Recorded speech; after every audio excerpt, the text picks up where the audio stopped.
right. We will be back in Numbers chapter 11 here in just a moment. We began this morning looking at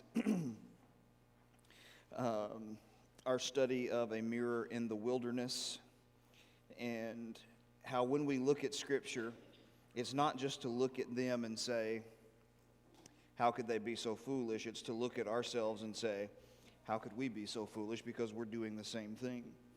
And so we looked in Numbers chapter 11 as the chapter unfolds, and many of these things are centered around just a handful of events, but their complaints take on many forms and facets. And they began to, first of all, complain about certain undisclosed problems that were there. And, kind of like the back pews being moved, and now people have to move forward. That complaint? Oh, just wait. In a couple of weeks, it's going to get even more fun, because we're going to be over there. And if you're late, the only seats that will be left will be toward the front. And so I'm just telling you. And I'm going to tell everybody to stare awkwardly at you. But anyway, we will be there. But we get an undisclosed problem in the beginning of chapter 11 that God punishes. And then, of course, they begin to complain about the provision that God has given to them, which before they saw it as sweet relief, now they see it as something to be despised.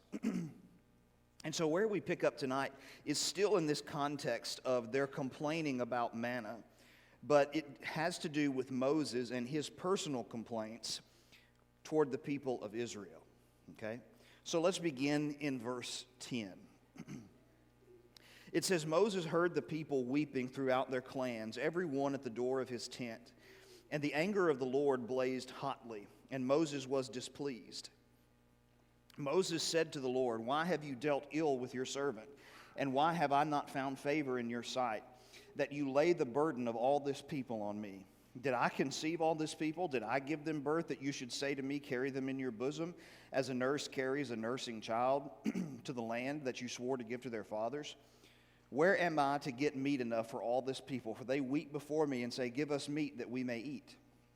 I'm not able to carry this people alone. The burden is too heavy for me. If you will treat me like this, kill me at once, if I find favor in your sight, that I may not see my wretchedness. So what's Moses' complaint? God has called him to lead these people, and they're impossible. That's what he turns and says to God and said, look, they're not my kids. That's what he says. That's the summation of, like, I didn't give birth to them. I didn't sign up to carry them all the way through. What's the underlying flaw, though, of his thinking? He didn't carry them anywhere to begin with. But there is this tendency to, when you get in a position of leadership, to feel like you have to carry things on your shoulders, that you have to make things happen. And so what does God do when he hears the complaint of Moses? Well, he helps him. If you continue reading in verse 16, it says, the Lord said to Moses, gather for me 70 men of the elders of Israel, whom you know of the elders of the people, and officers over them, and bring them to me at the tent of meeting, and let them make their stand there with you. And I will come down and talk with you there, and I will take some of the spirit that is on you and put it on them, and they shall bear the burden of the people with you, so that you may not bear it yourself alone. And of course, in verses 24 and 25, that process is affirmed. Now, if you've ever tried to lead anything, and especially when you get into church settings, because in church settings, here's the thing that makes church settings wildly different than your job. What you going to take away from members? When you're a boss, I don't recommend leading this way, but it's always a card you have in the back of your pocket. Which is what? You're fired.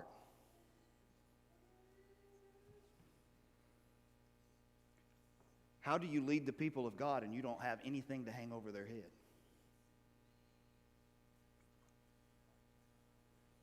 That's why the Bible talks about the importance of servant leadership. And that, strangely enough, in our world, a lot of people who serve in ministry positions many times leave ministry and go and serve in nonprofits because, number one, they're financially more stable when they serve in those nonprofits, but because they have learned how to lead a group of people who volunteer. Not a group, but you have to be able to have a vision and to captivate people's hearts. You can't just drive people with the force of a paycheck.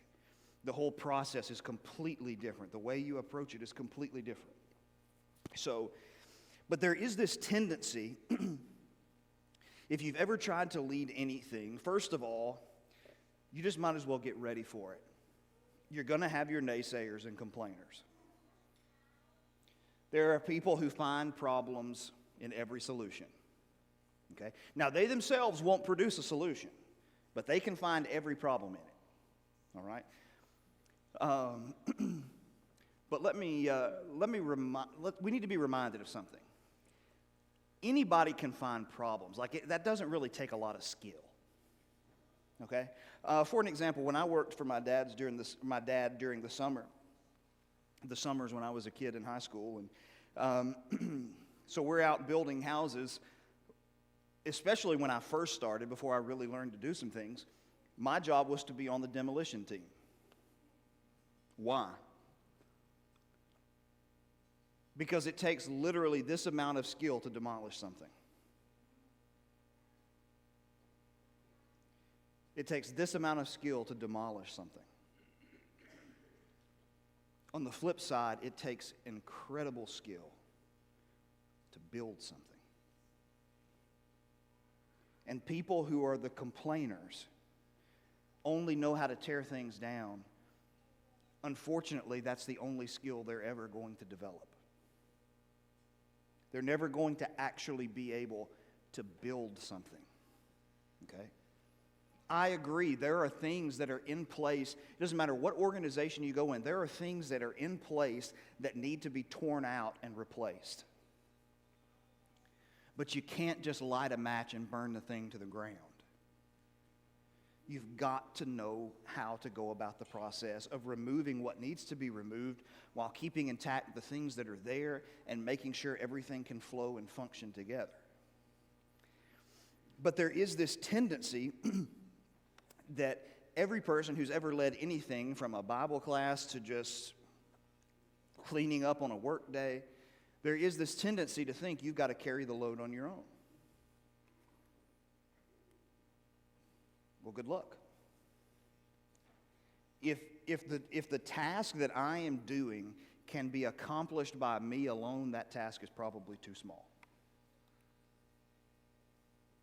It's too small. You have to, and here's the thing too. Number one, you've got to be willing to bring people in. Okay? You got to be able to bring people in who are smarter than you in certain areas, well, in many areas, but you've got to be able to get, number one, you got to build a consensus among people, and then you have to take in that advice of things they're seeing that you're missing, allow them to help you see what you're missing, and then to be able to progress forward and to look at someone and say, I need help. Can you help me here? You see, when I choose to simply, as if I'm leading something and I choose to do it all on my own, even though I've got a group of people working with me, what I am communicating to those people is, it is more important to me that I do it my way than it is to teach you how to do this. You're telling the people who are serving with you they don't matter.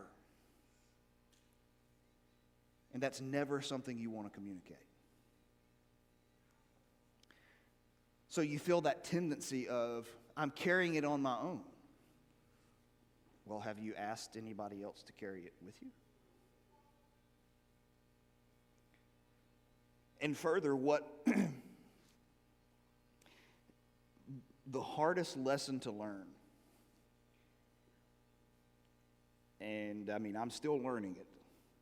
In theory, it's locked in my head pretty strong. In practice, it's still a 60-40 type thing. And that is understanding this principle.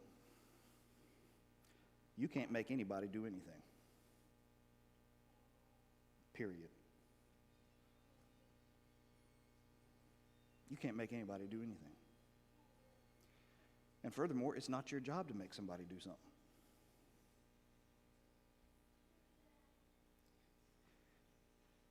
It's your job to do the things that God says you are to do. And it's God's job to captivate and change the hearts of people. That's His job. It's not ours. And so when you look at Moses and you see his frustration, I mean, if you've ever been in any position of trying to lead a group of people, you feel what he's feeling. You can feel that sense. Because here's one of the greatest frustrations. Everybody talks about, I want to be a part of something special. You know, I want a congregation that is special. If I think about it through the lens of what I do. Every church, they all want to be special. They want to have all these things. They want to have this program in place and that program in place. And we want to turn it into a factory and a machine of all these different things. But the older I've gotten, this is the question I've really started asking. Because everybody wants that. That's not the question. The question now that I'm asking is this: are you willing to pay the price to get that? Are you willing to pay the price to get that? That's within reach. If you're willing to work hard enough to make it happen. But it can't just be a handful of people. I promise you, you cannot hire enough staff to transform a church into a special place. Not possible.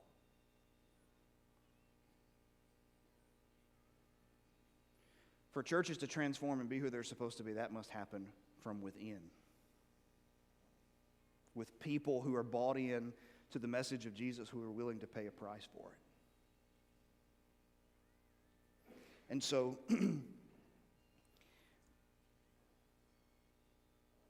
as God enlists other people to help Moses, true leadership, when you look at Ephesians 4, when he talks about God gifting the church with some apostles, some prophets, some evangelists, some teachers, some pastors or elders, he says, for the equipping of the saints.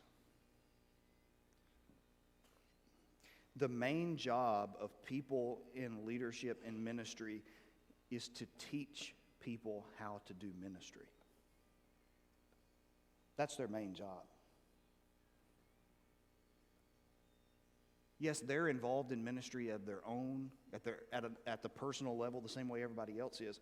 But their main job is to help and teach and equip other people to do the same thing. That's its point. And so, when you look at Moses, you look at that complaint. And whenever you're leading something and that complaint begins to come forward, one of the things we have to stop and ask ourselves is this: am I trying to do God's job for him? Because many times, just on my own personal experience, I can tell you the frustration and the discouragement comes from thinking I've got to carry something God never asked me to carry.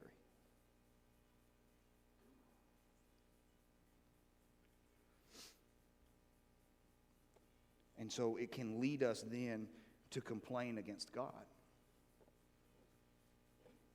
Which, you know, when you read Moses' words, you kind of cringe for him. But at the same time, you do understand him. And so, understanding and walking that balance, I think we can see ourselves there. But then when we come to chapter 12, we have some complaints against Moses as a person, as a leader. And this comes from, of all people, his brother and his sister.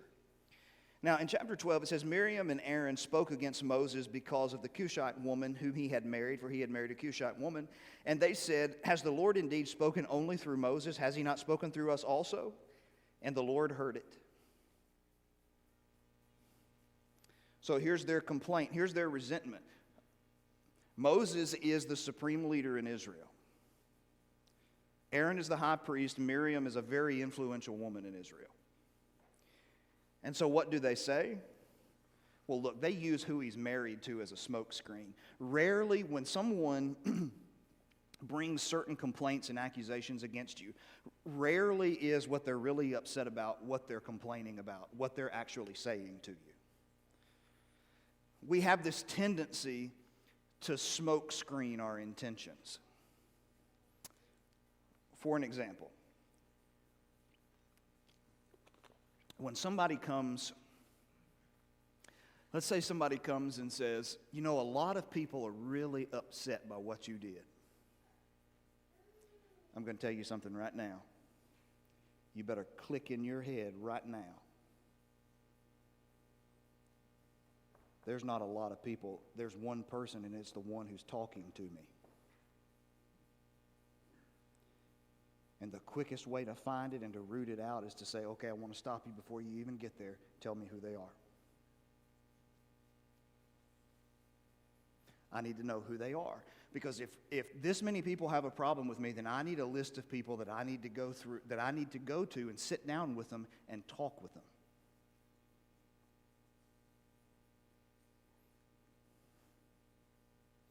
But you see, the reason why we do that, we bring that complaint, is if we say a lot of people, oh, well, that makes it sound pretty heavy. Because many times what we really lack is the moral courage to sit down across from a person with whom we disagree and say, hey, I'm seeing things differently than you are. You don't have to build it up. You don't have to make it something it isn't. If you don't agree with a person, you don't agree with a person. But don't overstate the case. Don't make it about something that it's not really about. And that's, listen, if we could get that principle in general, we could solve a lot of problems. Let me give you a classic marriage example. You left your clothes in the floor again. I'm not going to say who is saying it to who. But you left your clothes in the floor again. Why do you always leave your clothes? How many times have I asked you to pick up your clothes out of the floor? They're just clothes. It's not a big deal. What are you getting upset about? Well, both of us are being about as dense can be at that moment. Neither of them are talking about what they're really talking about. She doesn't care your clothes are in the floor. She cares that you don't care about her enough to take care of your own clothes. That's what she cares about. But she doesn't know how to say that.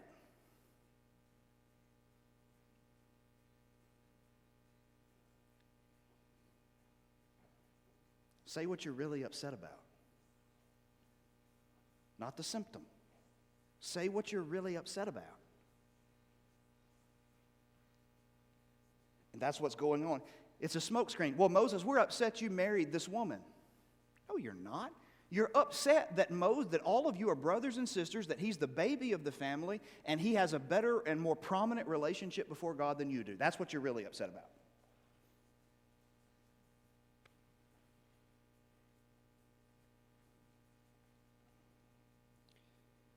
So go ahead and address it at the front end and call it that. Listen, there is not a person alive, myself included, who has not complained about the leadership of certain organizations, whether it be churches or businesses or something along those lines. We've all complained against leadership. But I hope that as we get older and mature, we understand that, well, I want to be careful how I'll parse that. Listen, sometimes leadership is bad. I don't know how else to put it other than that. All right? Leadership is a dumpster fire. You got people who are abdicating responsibility, saying it's not my problem, it's the people who went before me. Well, let me tell you something. When you step into a leadership problem, you adopt the problems that you inherited. You don't get to look at it and say, oh, well, I didn't create that problem, so it's not my problem. Yes, it is. That's a cowardly way for you to say, I don't want to be uncomfortable as a leader and make someone else uncomfortable. Just because my predecessor didn't make a decision that he should have made doesn't mean that I don't have to make the decision. But on the whole, many times, hopefully we can mature to a level to realize that there are people in leadership positions who are privy to information that I do not have. And that they're making judgment calls based on information I don't have. It's amazing how, have you ever walked up, I hear these conversations all the time. Well, this happened and this happened and this happened. And you ask a simple question like, well, how do you know that happened? Well, so-and-so told me. Well, that's great sourcing, by the way.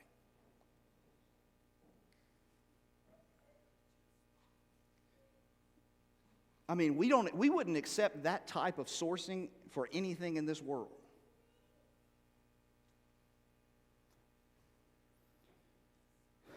I've got to write some papers over the next few weeks, and if I submit one of these things to these guys and say, look, I don't really remember, and I'm not even sure this is correct, but I'm just going to footnote this and say, somebody told me this once in conversation, they would kick me out of the program.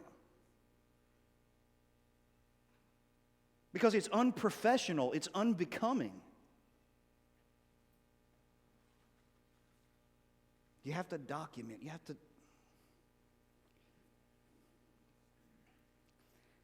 And so, how we handle these situations,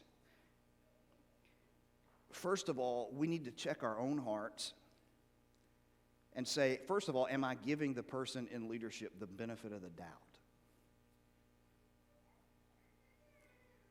Okay? Or am I really just angry at the whole situation and I'm just coming after them? Because there's a difference in those two. When you hear somebody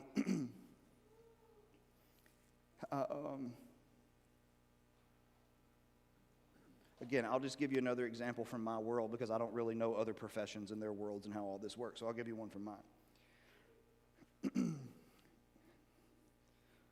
A lot of preachers, they take and they go and they listen to somebody and he says something that's kind of difficult to parse out and understand what he said. And then they take that and run and say, he's teaching this and this and this and this and this and this and this. And you're sitting there going, okay, hold on just a minute. Let me bore you with some preaching numbers real quick. If you take the average length of a sermon preached every year and the amount of sermons that are preached, this is not including classes, but just sermons. If you were to transcribe them into book form, if you preach regularly at a local congregation, every year you write 9 novels with your words that you preach. 9. How many authors do you know producing 9 volumes every year? You know why they don't? Because they have to go through a massive editing process. What's my point? If you write 9 volumes in a year, you're going to say some really dumb, bad stuff along the way. It's inevitable. And you're going to go through this process where you have this thought in your head and it comes out, and you, as the words are leaving your mouth, you're thinking, I wish I could catch those and pull those right back in because that's not at all what I meant. Now, the same men who do that for a living, who understand that it's very possible to be thinking one thing and say another thing that doesn't exactly communicate your thought, can then go listen to another man and say, oh, well, he said this in his sermon, so he must have meant exactly this, and so therefore you should write him off. What? How about you just ask him? I don't assume when I hear something that is strange come out of someone's mouth that they're like evil people. I have this assumption that says, I don't really understand what you said. Could you please explain it to me? People say, what's it got to do with anything? Everything. This is about leadership and complaining against leadership. Picking your words correctly and carefully, it doesn't matter how hard you work at it, you're still going to make mistakes along the way. And there has to be a sense of graciousness, because we're holding many times the people in those positions to standards that we couldn't do.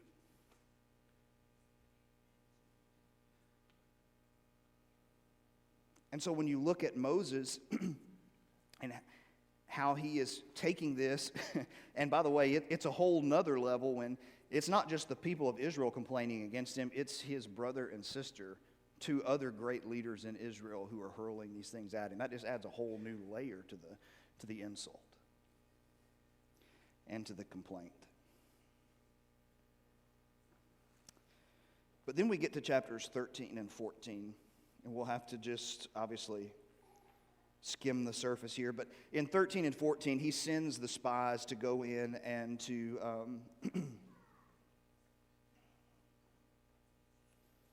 and to search out the land. And so they go, you remember, and it's everything God had said that it would be, but they say, we can't actually do this because the people are bigger than we are. You have the Nephilim, sons of Anak. You've got giants in the land. We're too small. This can't happen.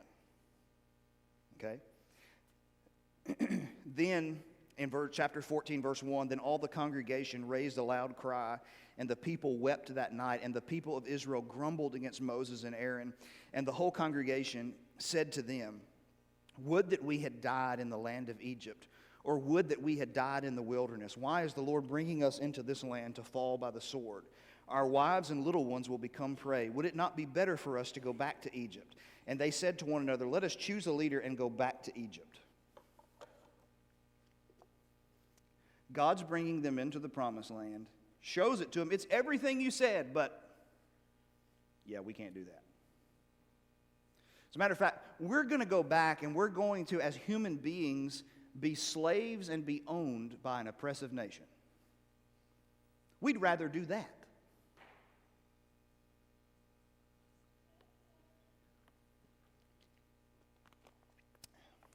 I want you to notice something in this chapter. I want you to see how God interprets this behavior.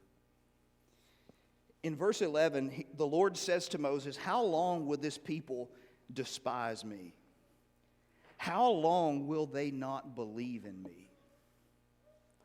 God, in essence, is saying what? What more do I have to do to show you that I'm going to take care of you? That this is not a problem. The most powerful army in the world, they're swimming at the bottom of the Red Sea right now. You honestly think I can't handle this one too? What more do I have to do? And so he says, when you do that, Israel, you're despising me. You're not believing me. And then in 26 and following, he multiple times will say, you're grumbling against me. You're accusing me of somehow being inconsistent or somehow expecting too much out of you. So how does this trickle down to us?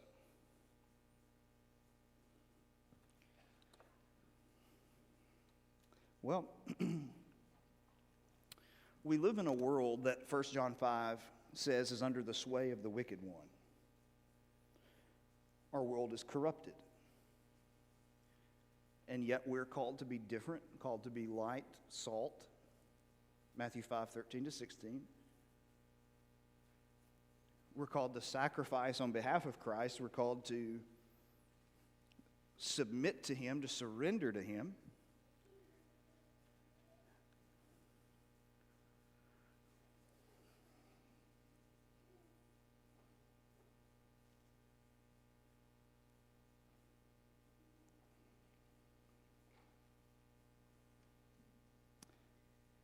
I guess here my question, or here are my thoughts that swirl around this. They're looking at God, and as best I can tell, they're saying, okay, we know you've done a lot for us, but asking us to go in and fight these armies, you're demanding too much out of us. You're asking us to do too much.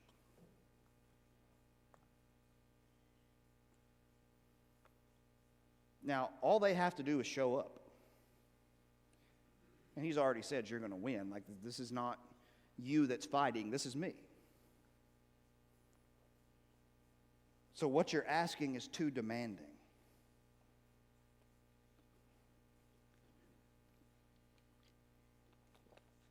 How do we see ourselves in this?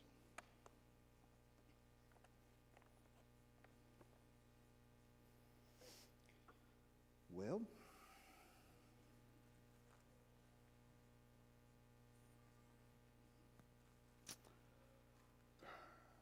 how many times do we think Well, let me just back out and try to come at this a different way.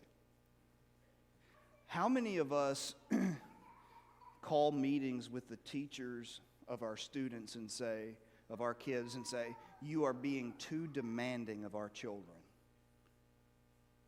in what you're asking of them to learn?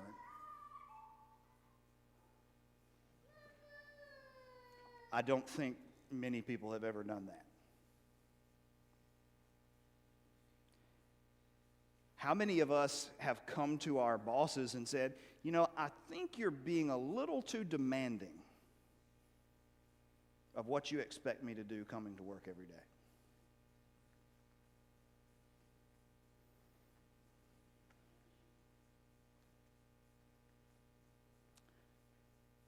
How many of us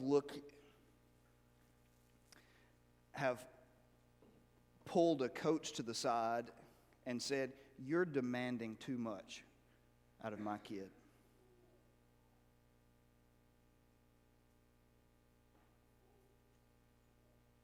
Not many.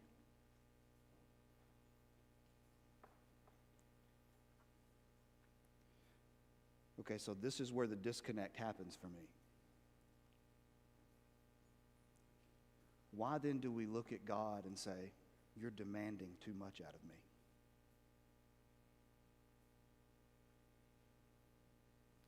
We don't look at our boss and say it.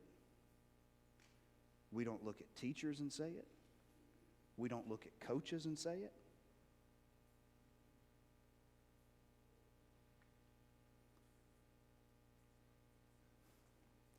But we'll look God straight in the face and say, hey, you're asking too much.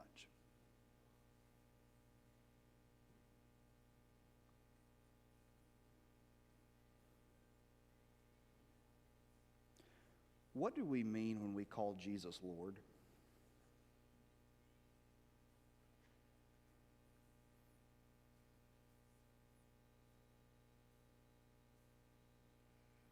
Because, see, we have grown up in democracy. We don't understand monarchy. We don't understand absolute authority. We have no frame of reference for that.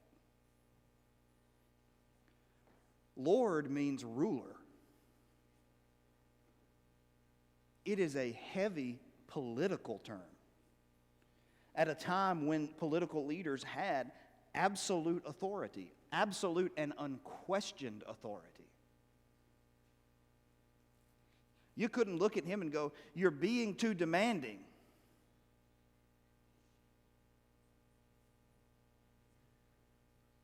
Okay, well, you can die then.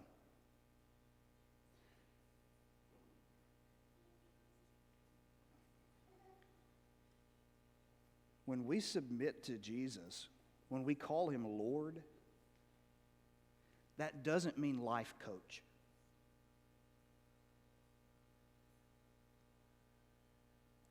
It doesn't mean he's a loving, doting grandpa.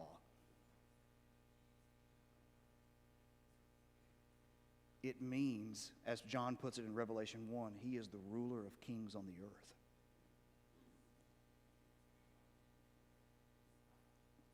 If anyone has the right to demand anything, it's him. Because everything is truly under his control.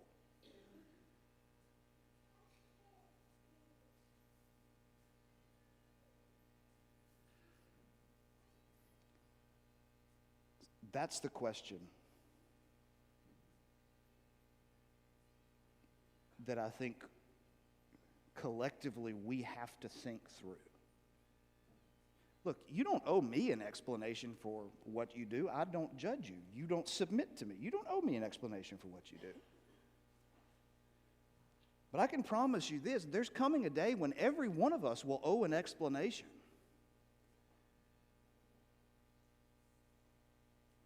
Every one of us will owe an explanation. And again, it won't be to me. It won't be to our elders. It'll be you and God alone. And time for that explanation. And what I'm trying to say right here, generally speaking, the same way I say it to myself is, how am I going to explain this decision to God?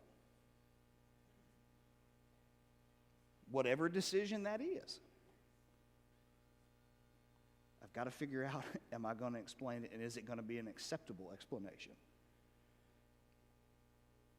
Or am I going to see to him as one who is grumbling, as one who has done so much, and I'm looking at him and say, but you're asking too much? That's where the challenge comes in. That's where we have to look into the mirror and really think.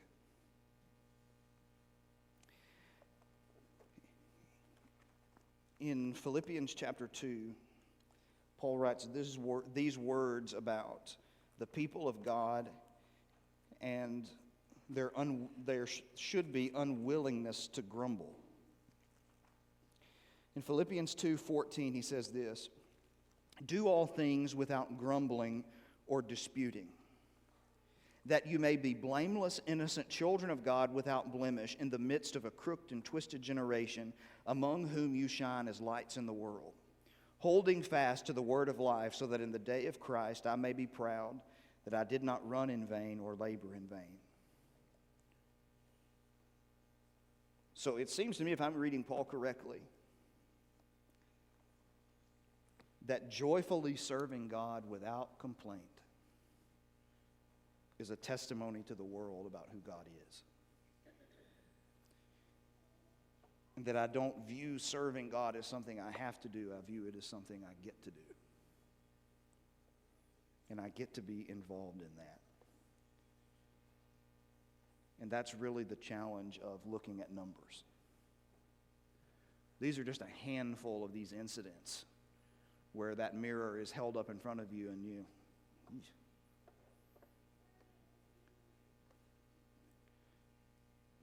So tonight, we're looking at this mirror. Maybe we see some things about ourselves we don't like. Maybe that's something we talk to God about. We work through that with Him. Maybe it's something we pray about together. Maybe it's seeing my lost state. Whatever it is, this is an opportunity, not the only one, but it is certainly an opportunity for us to pray about that and to think through that and to work through that together. And if we can help each other in that regard, we want to. And you can let us know as we stand and sing this song.